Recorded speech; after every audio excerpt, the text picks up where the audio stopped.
Bienvenidos al primer tema de la evaluación de impacto de proyectos de vinculación con la sociedad. El primer tema está relacionado con los proyectos sociales y su asociación con los proyectos de vinculación con la sociedad. Para ello, vamos a dividir el contenido en dos grandes partes. Vamos a ver la introducción, donde vamos a definir qué son los proyectos sociales, estos proyectos, por qué aterrizan en una normativa internacional y cómo esta normativa internacional influye en la normativa nacional. Y esta normativa nacional, cómo influye exclusivamente en el ámbito de la educación superior. Después, como ya vemos la responsabilidad de la educación superior a través de los proyectos de la vinculación con la sociedad, vamos a analizarlos. Vamos a ver qué contemplan estos proyectos, por qué es importante medir su impacto y por dónde empezar para plantear este tipo de proyectos. Empecemos definiendo un proyecto social. Al final, el proyecto social es una unidad mínima de asignación de recursos a través de un conjunto de procesos y actividades que permiten que cambiemos una realidad parcial, disminuyendo tal vez o eliminando, en el mejor de los casos, un déficit. Es decir, al final tratando de solucionar un problema. Así lo define la CEPAL. También podemos adicionar que un proyecto social se reconoce como tal cuando el producto que entregamos es gratuito o subsidiado. En nuestro caso particular, si hablamos de un proyecto de vinculación con la sociedad, lo que estamos entregando a la sociedad o lo que estamos entregando a nuestros grupos objetivos es algo gratuito. Si nosotros les capacitamos, si nosotros les ayudamos en ciertas actividades que desarrollan, es algo que les estamos dando de forma gratuita. No les estamos cobrando absolutamente nada como universidad, porque es nuestra responsabilidad hacia ellos. Por eso es que definimos a un proyecto de vinculación como un proyecto social. Además, debemos tener ciertas consideraciones en lo que son los proyectos sociales. Primero, debemos definir que respondan a un problema, a una problemática social, pero bajo la cual uno tiene que actuar para resolverla. Pero estos problemas sociales deben ser justificados de una manera cuantitativa. Vamos a tomar un ejemplo. En nuestro país es muy conocida un nivel alto de desnutrición. Entonces, ese es un problema social, la desnutrición de los niños. ¿Cómo cuantifico a esta problemática? A esta problemática, por ejemplo, le puedo dar un número a través de la Encuesta Nacional de Salud y Nutrición, que se levantó hace poco tiempo. A través de ella yo voy a obtener un indicador. Este indicador me va a decir, por ejemplo, existe un 25% de niños con desnutrición. Esa es mi justificación cuantitativa a mi problemática social. Definido esto, paso a los objetivos de impacto. ¿Qué son mis objetivos de impacto? Son los resultados que quiero yo obtener o hacia dónde quiero ir con el proyecto que planteo. Es decir, sigamos en el mismo punto de la desnutrición. ¿Hacia dónde quiero ir en la desnutrición? ¿Quiero disminuir la desnutrición? ¿Quiero mitigar la desnutrición? ¿O definitivamente quiero erradicar la desnutrición? Ese es mi impacto. ¿En cuánto yo voy a afectar a esta problemática? Nuevamente, mi objetivo tiene que ser cuantificable. Es decir, que mi meta, por ejemplo, llegará a ser, si es que es erradicar, quiere decir que mi meta va a ser tener una desnutrición del 0%. Sin embargo, puede ser que no puedo ser tan ambicioso por la consideración que tengo y mi meta posiblemente del 20%, que es mi problemática, quiero bajarla tan solo al 15%, porque en la región en la que yo estoy solo puedo influir a cierta población. Por eso es muy importante el siguiente punto, que es identificar la población objetivo para la cual está direccionada el proyecto. ¿Sí? Entonces, si yo establezco bien dónde está mi problemática y la ubico incluso geográficamente, yo puedo establecer de manera clara a mi población objetivo y establecer cuáles podrían ser mis posibles beneficiarios, tanto directos como indirectos. En este caso, mi población objetivo van a ser los niños menores a 12 años, que están ubicados, en este caso, en la ciudad de Machala. ¿Por qué delimito en la ciudad de Machala? Primero, porque la universidad está ahí y mi proyecto de vinculación con la sociedad lo más probable es que actúe en una localidad. Podría tal vez escoger también la población de la provincia del Oro. Pero todo tiene que ir justificado, es decir, que el número de población objetivo sea en realidad representativo en toda la provincia, esté distribuido en toda la provincia, para que yo tenga y escoja mi provincia como mi localización espacial. Mi población objetivo está clara, son los menores a 12 años. La localización espacial va a depender también de las facilidades de acceso que yo tenga a todas las poblaciones y del valor que tenga asignado para un transporte en el proyecto también se debe considerar.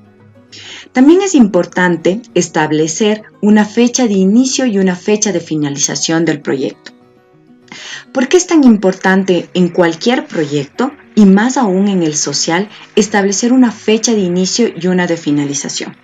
Primero, si yo establecí una problemática, quiere decir que la tengo bien identificada y tengo una fecha de corte en la cual yo medí esta problemática.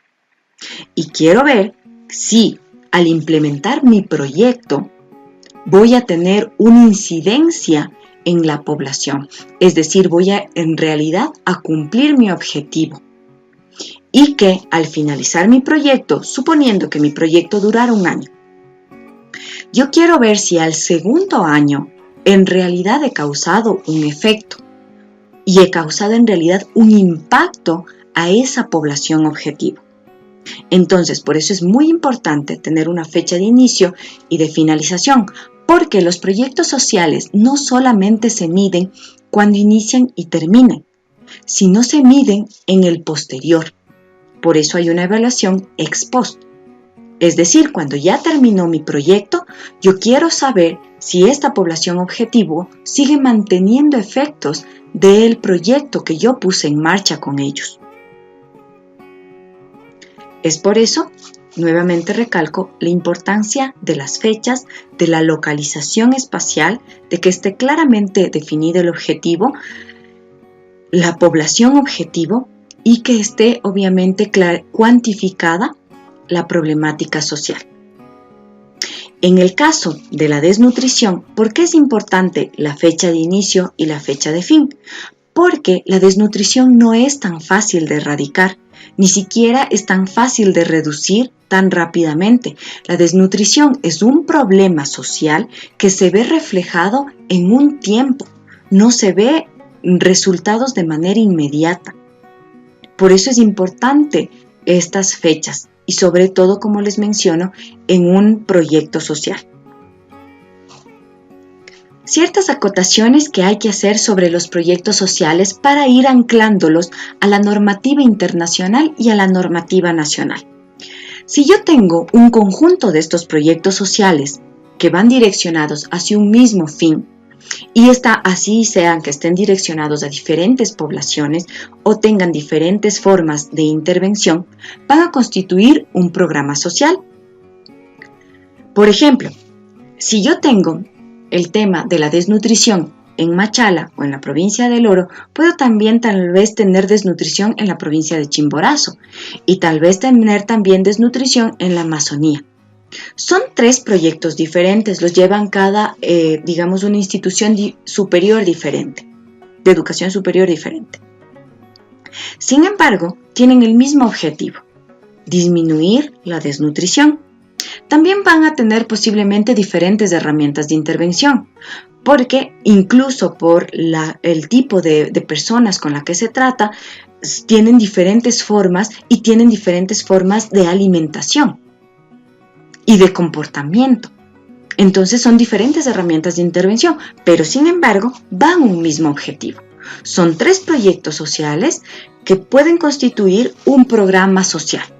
¿Cuál sería el programa social? Por ejemplo, un programa a nivel nacional sobre erradicación de la desnutrición en el Ecuador. Si yo hago un conjunto de programas sociales que tienen los mismos fines, por ejemplo, erradicación de la desnutrición, disminución del hambre, también puedo incluirle mejora de la nutrición en mujeres embarazadas, que también sabemos que está asociado con posibles desnutriciones de los niños. Entonces, todos estos programas están anclados ¿a qué? A una política social. ¿Qué quiere decir a una política social? Donde el gobierno o la planificación nacional estuvo direccionada a mejorar las condiciones de salud de las madres y los niños en la primera infancia. Esa fue la política social. Entonces, la política social se alimenta de 2 cosas. Primero, de una normativa internacional, porque al final, a pesar de que seamos un país, tenemos también que estar relacionados con el mundo externo. Es decir, por ejemplo, hacia objetivos que tenemos a nivel mundial o de un conjunto de países. Y obviamente tenemos objetivos a nivel nacional. Por ello, la política social está anclada tanto a la normativa internacional como a la nacional. Sigamos con el ejemplo de la desnutrición para ir tangibilizando un poco mejor la normativa internacional y nacional a través de los proyectos. A nivel internacional existen un conjunto de Estados miembros que forman las Naciones Unidas. En estos Estados miembros se les ocurrió en una reunión un Acuerdo de París. ¿Para qué? Para mejorar las condiciones de vida de la población a nivel mundial. En un inicio se plantearon los Objetivos de Desarrollo del Milenio. Estos objetivos eran 8 y estaban clasificados de acuerdo, digamos, a las necesidades de ese momento. Sin embargo, en una nueva reunión que se realizó en el 2015, se plantea la Agenda 2030. ¿Qué es la Agenda 2030? Primero es una actualización a estos Objetivos de Desarrollo del Milenio. Son ahora los Objetivos de Desarrollo Sostenible. Ahora son 17 y se los conoce como ODS. Estos objetivos tienen la finalidad de alcanzar unas metas para el año 2030. Por eso se les conoce como la Agenda 2030. Esa es nuestra normativa internacional. Al ser miembros, obviamente, de las Naciones Unidas, estamos inmersos en estos objetivos. Si revisamos tanto los Objetivos de Desarrollo del Milenio como los Objetivos de Desarrollo Sostenible, vamos a ver que nuestras políticas nacionales van a estar ancladas a estos. Miremos los Objetivos de Desarrollo del Milenio. Sigamos con la parte de la desnutrición. La desnutrición, ¿a qué objetivo estaría direccionado? Primero estaría relacionado a la erradicación de la pobreza extrema y el hambre. ¿Por qué? Porque está relacionada con el hambre. La desnutrición va a un problema de hambre, pero también va en un problema de la salud de la madre. Entonces, la desnutrición va por 2 medios, tanto por el hambre como por la salud de la madre y por una tercera que sería o que influenciaría en reducir la mortalidad infantil, porque obviamente los niños también se mueren por desnutrición. Entonces, al disminuir nosotros con el proyecto que estábamos conversando de la desnutrición, estaríamos atacando 3 objetivos de desarrollo del milenio. Cabe recalcar que adicionalmente habían otros como la educación básica para todos, la igualdad entre hombres y mujeres, lucha contra el SIDA, un ambiente sano y una sociedad global para el desarrollo. ¿Ya? Dentro de los ODS, nuevamente vamos a ver una amplitud de temáticas, en cambio. Vamos a tener, por ejemplo, está separada la finalización de la pobreza del hambre. Vamos a ver salud y bienestar, educación de calidad, igualdad de género, agua limpia y saneamiento. Agua limpia, cabe destacar que también está relacionado, por ejemplo, con la desnutrición, porque la parasitosis les genera un alto nivel de desnutrición a los niños, porque los parásitos no les permiten asimilar, por más que se alimenten bien, todos los nutrientes de los alimentos que consuman. Tenemos energía asequible y no contaminante. Trabajo decente es un nuevo término que se agrega en estos objetivos, adicionalmente al crecimiento económico. Tenemos la industria, innovación e infraestructura, la reducción de las desigualdades, las ciudades y comunidades sostenibles, una producción y consumo responsables. Por el lado netamente del ambiente, vamos a ver una acción por el clima, vida submarina, vida de ecosistemas terrestres, paz, justicia e instituciones sólidas. Y también vamos a ver alianzas para lograr los objetivos. Es decir, que estos objetivos no son aislados. Necesitamos siempre de instituciones para que se articulen y puedan lograr todos estos objetivos. No solamente entre los estados, sino entre las organizaciones mundiales, y también internamente en el país se necesita una interacción de instituciones para cumplir con estos objetivos o para direccionarnos hasta estos objetivos. Como les mencionaba, si seguimos con el proyecto de desnutrición, podríamos atacar ¿qué? El hambre cero, porque estaríamos direccionando a reducir la desnutrición. También ampliaríamos el agua limpia y saneamiento que les había mencionado. Y también una cosa que pareciera que no está ahí relacionada, pero efectivamente es la igualdad de género. ¿Por qué? Porque en muchas sociedades se considera que es preferible, por ejemplo, alimentar a un niño antes que a una niña. Existen sociedades todavía con esos pensamientos, entonces por eso también puede estar direccionado nuestro proyecto hacia ese objetivo. ¿Ya? Entonces, si vemos cómo vamos anclando nuestro proyecto a las normativas nacionales e internacionales. Ahora vamos a hacer un comparativo entre los objetivos de desarrollo del milenio y los objetivos de desarrollo sostenible. Si vemos 5 dimensiones en el lado izquierdo donde dicen asociaciones, paz, prosperidad, planeta, personas, vamos a observar que la mayor parte de los objetivos de desarrollo del milenio estaban direccionados hacia las personas, uno tan solo hacia el planeta y uno hacia las asociaciones. En cambio, con los objetivos de desarrollo sostenible hay una equidad entre personas, planeta y prosperidad. Es decir, que ahora es más integral el desarrollo. Ya no solo nos fijamos en un crecimiento económico o solamente en alimentar a los niños, sino que ya vamos a ver que esos niños se alimenten bien para que puedan acceder a una educación de calidad. Vamos a ver que hay una equidad de género para un trabajo decente. Ya hombres y mujeres podemos ganar lo mismo. Y podemos seguir manteniendo un crecimiento económico en armonía del planeta. Esa es la idea del objetivo de desarrollo, por eso se llama sostenible. Entonces, ya vimos la normativa internacional.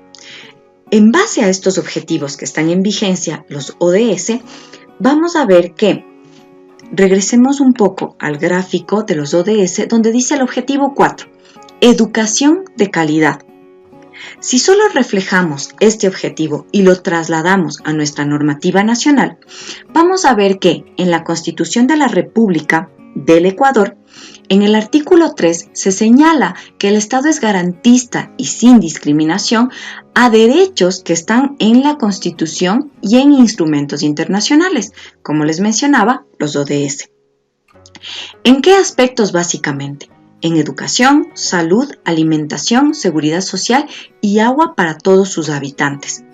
Entonces, vamos a reflejar que la educación es uno de los derechos que debe garantizar el Estado ecuatoriano.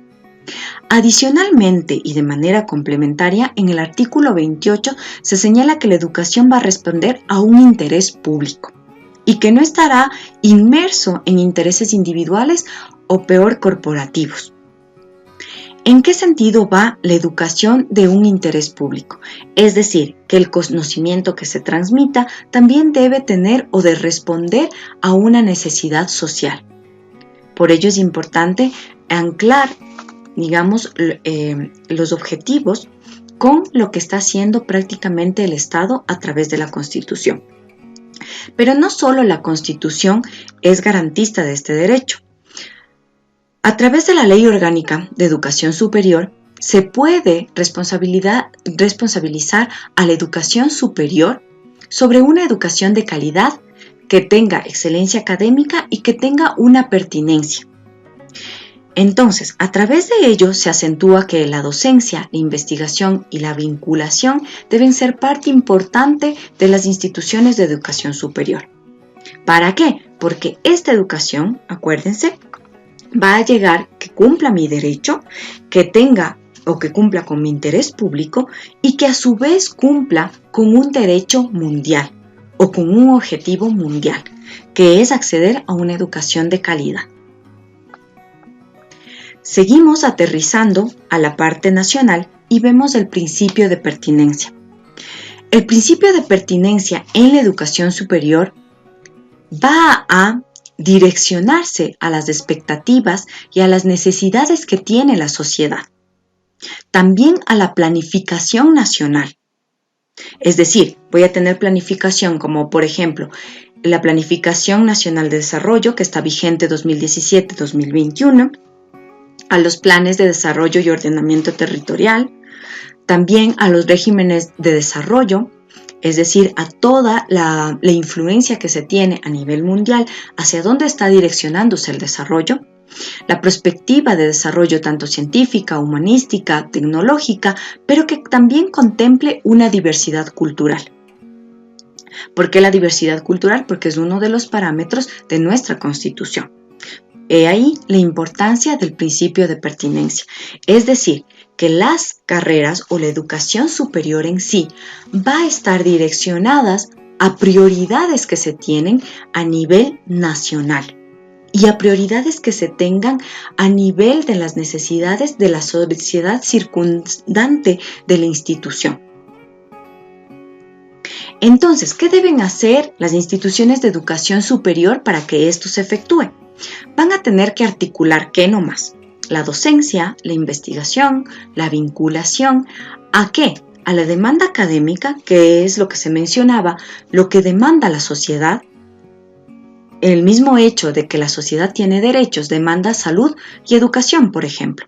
Salud, se necesitan médicos, se necesitan odontólogos, enfermeras, obstetrices, entre otros que formen parte del personal de salud. Y si es, por ejemplo, de la educación, necesitará por al menos docentes o maestros que estén direccionados a garantizar ese derecho. Desde ahí ya viene una demanda académica. ¿Qué más como demanda académica? También se demanda desde el lado empresarial, porque las empresas no solo hacen negocio, sino también de ese negocio necesita ser investigado para ser mejorado, para ser innovado. Por ello es que también se ancla el desarrollo local, regional, nacional, la innovación, porque es importante la innovación. ¿En qué? En mejorar todos los procesos que se realicen indistintamente de la institución o de la empresa en las que se realicen. ¿Para qué? Para sacar mejores productos más competitivos o productos que satisfagan otro tipo de necesidades. También se dice acerca de la diversificación de profesiones y de grados académicos, porque de acuerdo al desarrollo que estemos circundantes, el desarrollo local, necesitaremos, por ejemplo, si en el oro básicamente la producción es netamente primaria, pero a pesar de ser primaria, tengo diversos productos primarios. Tengo por un lado banano, tengo camarón y tengo las minas. Entonces, para cada uno de esos sectores voy a necesitar un profesional que sepa bien el aspecto agrónomo, que sepa bien el aspecto acuícola y que sepa bien o que esté direccionado bien a temas mineros. Entonces desde ahí ya tengo una diversificación de profesiones. ¿Por qué una diversificación de grados académicos? Porque en el sistema de, por ejemplo, del banano, yo voy a tener que controlar plagas, pero puede ser que un tercer nivel se dedique a hacer todo el proceso.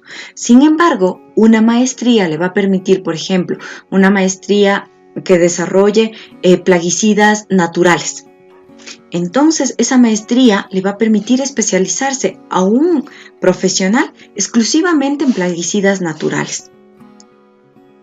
Y en cambio, si es que se siguen especializando y ahora contemplo ya no solo un cuarto nivel con maestría, sino un cuarto nivel con PhD, el PhD le va a permitir incluso investigar. Quizá puede descubrir plagas propias del Ecuador o plantas que mitiguen unas plagas con otras. Entonces, esa es la idea de los grados académicos.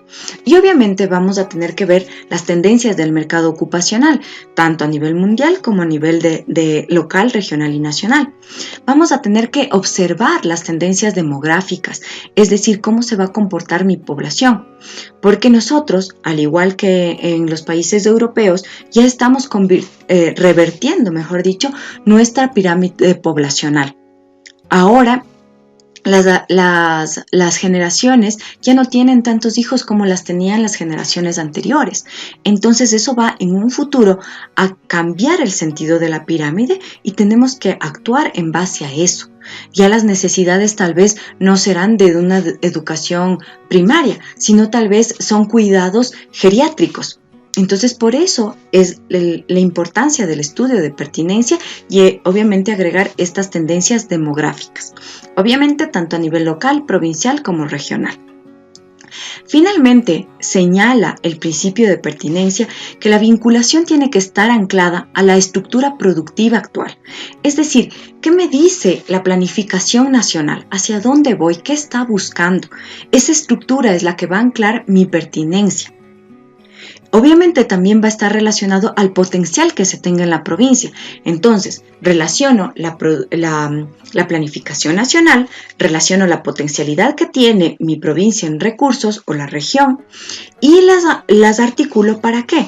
Para también incluir las políticas nacionales de ciencia y tecnología, que al final lo que pretende la ciencia y la tecnología es innovar. Por eso la importancia del principio de pertinencia en lo que se refiere a la educación superior. Por eso nuevamente voy aterrizando la parte de los proyectos de vinculación con la sociedad, por la importancia que tenemos en qué, de que a través del principio de pertinencia nos dice que la educación superior es responsable del desarrollo de la sociedad, a nivel como se repite una y otra vez, local, provincial, regional y nacional. Por eso es que es importante los proyectos de vinculación. ¿Y se aterrizan en qué, por ejemplo? En estos instrumentos de evaluación. Existen evaluaciones internas o conocida como la autoevaluación, evaluaciones externas que los están haciendo actualmente los organismos de control. Esto se hace a nivel de universidad y también se lo hace a nivel de carreras. La autoevaluación también la podemos hacer a nivel institucional y también la podemos hacer en cada una de nuestras carreras. ¿Para qué me sirve hacer una evaluación de la vinculación? Primero me sirve para ver qué he planificado, qué hice, qué puedo mejorar y qué acciones voy a tomar para estas mejoras. ¿Ya? Entonces voy a hacer lo que constituye el ciclo de Deming. Este ciclo se articula a la mejora continua. ¿Qué es la mejora continua? Es, por ejemplo, tener un ciclo. Obviamente un ciclo no tiene ni principio ni fin, pero cuando nosotros iniciamos, por decirlo así, una carrera, planificamos la carrera. Hacemos lo que hemos mencionado en la anterior diapositiva, la pertinencia, en todos los ámbitos que hemos analizado. Cuando ya tengo clara mi pertinencia, yo planifico mi carrera y esta la acentúo a través del currículo, del micro, del macro, del mesocurrículo. Cuando ya tenga mi carrera, la haré aprobar y la pondré en ejecución. Cuando ya ejecute mi carrera, yo voy a tener ciertas materias, ya voy a empezar con mis proyectos de vinculación, con mis horas de pasantía y voy a hacer una verificación. ¿Qué es mi verificación?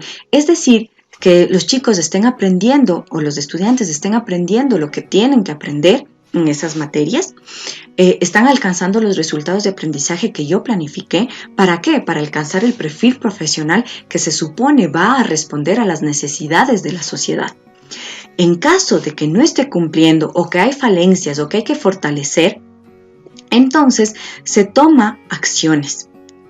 ¿Para qué? Para que, por ejemplo, se mejoren ciertos sílabos, tal vez se mejoren ciertas horas de vinculación o quizá también los estudiantes están con un nivel mucho más alto y el rato que hacen vinculación ya no solo abastecen lo que dicen, lo que necesitan las personas, sino también que van mucho más allá y a veces puede ser que resulte incomprensible para el resto de personas.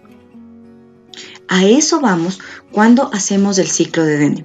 Si nosotros aplicaríamos el ciclo de Denim para cualquier actividad que realicemos en la educación superior, tal vez podríamos ejecutar evaluaciones internas, evaluaciones externas, incluso evaluaciones internacionales, porque el hecho de que hagamos una mejora continua quiere decir que no nos vamos a detener con lo que nos están obligando a mantener los organismos de control, sino más bien es un incentivo para mejorar todos los procesos e incluso podemos ser entes, actores en el proceso justamente de evaluación y decirles a los organismos de control que esto se debería evaluar o no.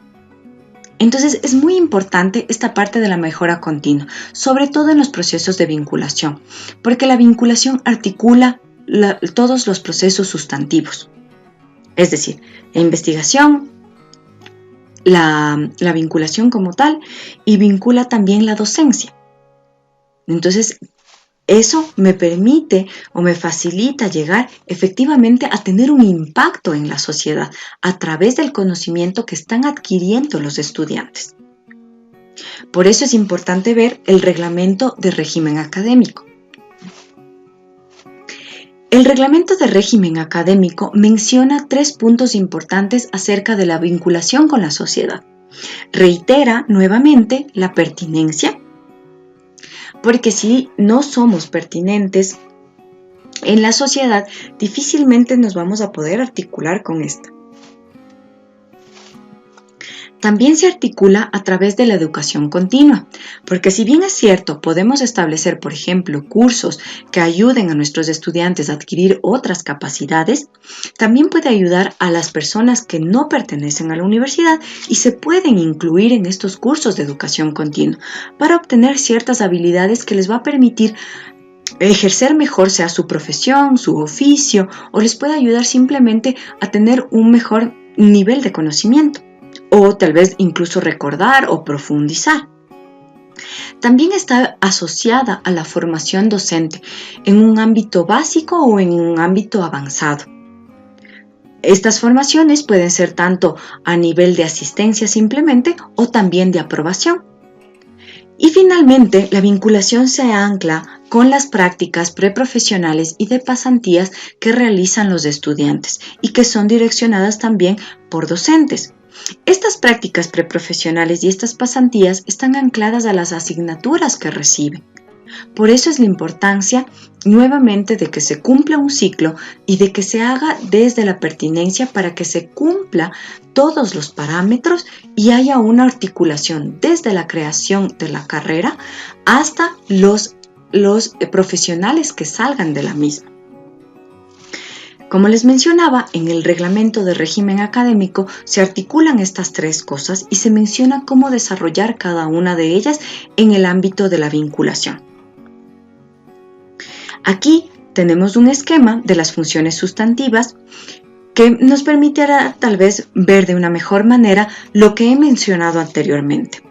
En el círculo rojo vemos la demanda social. Esta demanda social me hace investigar. Es decir, como institución, yo tengo que investigar el mercado para definir si existe efectivamente una demanda de la carrera que estoy creando. A su vez, esta demanda me va a decir qué tipo de profesional necesita. este mercado. Y este perfil, ¿cómo se tangibiliza? A través, como les mencionaba, del micro, del macro, del meso currículo. Que dentro de esto vamos a tener la vinculación con la sociedad. ¿A través de qué? De los programas y de los proyectos. ¿Para qué? Para nuevamente articular con la investigación. La vinculación también se articula con la investigación, por ejemplo, cuando levantamos una línea base o cuando, como les decía al principio, cuando vamos a ver un análisis ex ante y ex post de un proyecto.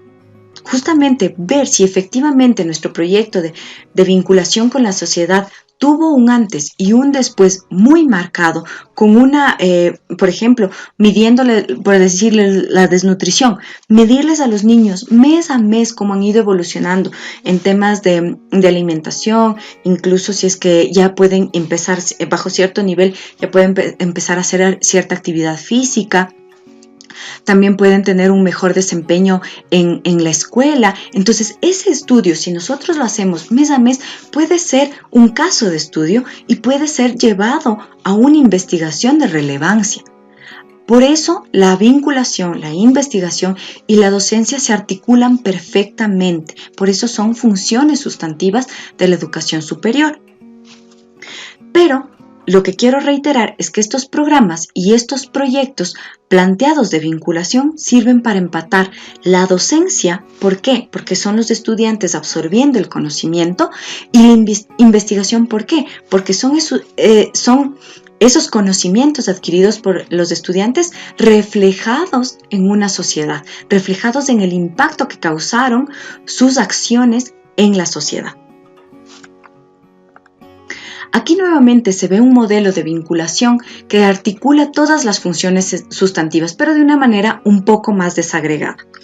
Entonces, si vemos desde la izquierda hacia la derecha, vamos a ver que en la izquierda señala la sociedad y al final del gráfico también la sociedad. ¿Por qué? Porque empezamos creando una carrera o creando una institución a partir de unas necesidades históricas de la población. ¿Para qué? Para, a través de los conocimientos que se adquieran, a través de las investigaciones que se hagan, a través de los proyectos de vinculación que se planteen, realizar un impacto a la sociedad. En el lado de investigación, tal vez por el número de referencias, por el número de citas, por el número de publicaciones, por los aportes académicos científicos que hagamos hacia la sociedad académica y científica. Pero también por el lado de la sociedad directamente cuando hacemos los proyectos de vinculación. Entonces tenemos ambos accionares a través de ¿qué? De la adquisición de conocimiento, que es la docencia. La docencia se puede hacer, o mejor dicho, se articula con la investigación de dos lados. Se articula de la investigación de dos lados, ¿por qué? Porque por un lado, los docentes pueden investigar y por otro, pueden inmiscuirse a estudiantes a que realicen investigación.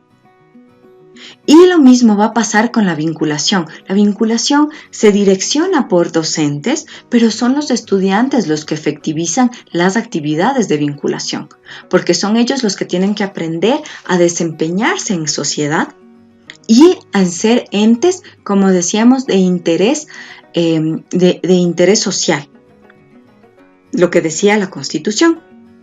Entonces, es por eso la importancia de este esquema de vinculación.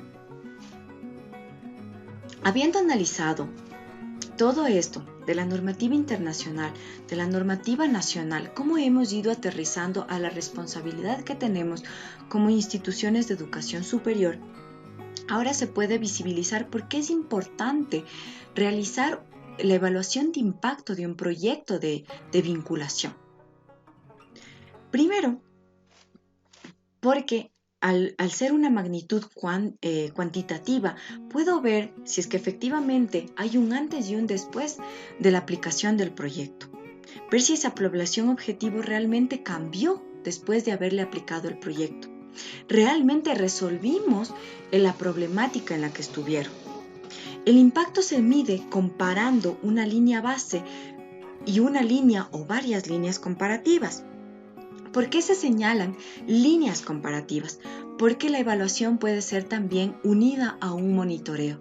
Y si hago el monitoreo, como les mencionaba en la desnutrición, por ejemplo, mes a mes, yo puedo tener varios puntos de análisis, y entonces después de ver eso puedo hacer una medición un año después de haber finalizado el proyecto y puedo comparar el inicio del proyecto y un año después de haber terminado el proyecto para ver si efectivamente existe un impacto del proyecto realizado.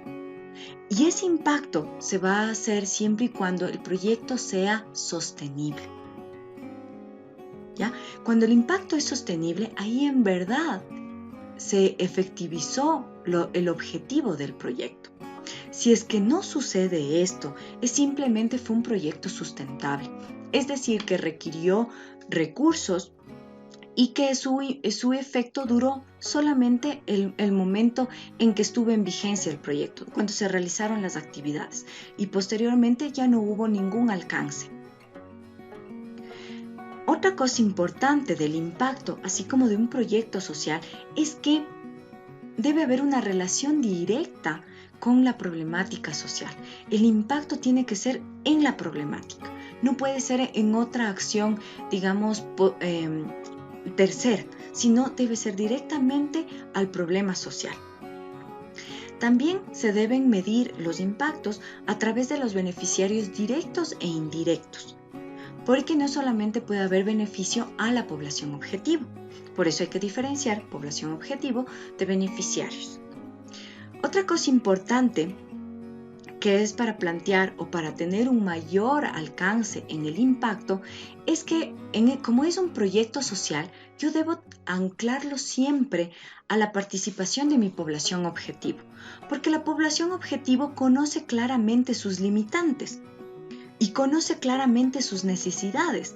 Por lo tanto, ellos nos pueden dar un avisoramiento mucho mejor al momento de plantear el proyecto de vinculación. He ahí la importancia del impacto. Cuando yo mido el impacto, cumplo con dos finalidades. La primera, cumplir con la normativa nacional, que es del interés público, es decir, estoy dando mi esfuerzo por el desarrollo social. Estoy garantizando aparte también la calidad de la educación a través de la docencia que estoy dando y de las actividades que están realizando los estudiantes, sean en proyectos de vinculación o sean proyectos de investigación. También tengo o puedo conocer el efecto de la educación superior en el desarrollo de la sociedad, pero de una manera cuantificada. ¿Por qué? Porque recuerden que el impacto es una magnitud cuantitativa. Yo no puedo medir un impacto como algo subjetivo. Yo no puedo decir si hubo o no hubo. Yo solo puedo decir si hubo cuando hay una diferencia significativa entre el antes y el después del proyecto. Por eso es importante medir el impacto de un proyecto. Los proyectos son hechos con una finalidad, con un objetivo, y medirlo es la parte más importante del proyecto, porque eso nos va a avisorar si es que estamos realizando las actividades correctas y en dónde podemos mejorar. Entonces, ya vimos cómo o por qué estamos haciendo proyectos de vinculación, pero ¿qué necesitamos para empezar? Porque es muy fácil decir toda la parte, digamos, de la normativa, tanto nacional, internacional, ver que es un proyecto social, pero ahora sí, ¿qué hago para plantear un proyecto? Primero, en reiteradas diapositivas se han visto que hay que revisar la pertinencia, en este caso de la carrera. ¿Para qué? Para delimitar la investigación, para ver lo que tengo que analizar. Mi carrera en el caso administración de empresas, mi carrera en el caso agronomía y mi carrera en el caso economía. De acuerdo a mi carrera, yo voy a ver qué problemáticas puedo analizar. Cuando analizo una problemática, esta problemática obviamente tiene que ser una problemática social, de acuerdo nuevamente con la pertinencia, y va a anclar tres cosas: docencia, investigación y vinculación. Docencia, ¿por qué? Porque hay asignaturas en la carrera, hay docentes asignados a asignaturas, hay estudiantes en esas asignaturas. Entonces puedo utilizar ese recurso para analizar esa problemática. Cuando yo estoy analizando, hago investigación. Entonces puedo anclar como el estudio es pertinente y mi carrera es pertinente, tengo unas líneas de investigación pertinentes. Entonces todo se va concatenando. Y finalmente la vinculación es que cuando ya tenga tangible la problemática social a la que voy a atacar, tengo mi línea base muy bien identificada, es decir, tengo la problemática cuantificada, yo puedo decir y establecer mi proyecto de vinculación con la sociedad. ¿Para qué? Para tener una solución a la problemática social que he desarrollado o que he analizado. De acuerdo a esto, voy a tener en ese proyecto objetivos bien claros, la población objetiva bien delimitada, incluso geográficamente. También voy a tener la línea base y voy a tener puedo avisorar, según los datos que recopile, puedo incluso avisorar la meta a la que puedo llegar. ¿Cómo sé a qué meta puedo llegar? Determinando estas formas de monitoreo y evaluación tanto ex ante como ex post. Previamente ya en el proyecto. Yo en el proyecto de vinculación con la sociedad ya debo irme planteando cómo lo voy a medir, qué indicadores voy a utilizar, para ir viendo cómo se va desarrollando y cómo voy teniendo eficiencia, eficacia y efectividad en las actividades que realice de mi proyecto. Y la evaluación obviamente es sumamente importante, tanto ex ante para ver si se va a ejecutar bien mi proyecto, como ex post para ver si tuvieron efectos y el impacto deseado. Entonces aquí era como les mencionaba, vuelvo a recalcar la investigación. El tema de investigación, en este caso, cuando yo monitoreo, continuamente puede desarrollarse como un caso de estudio y yo puedo hacer una investigación de ello. Finalmente les he puesto aquí algunas referencias que se han realizado a lo largo de las diapositivas. Espero que haya sido este tema de su interés y que les sirva para el desempeño de sus actividades. Que tengan un excelente día.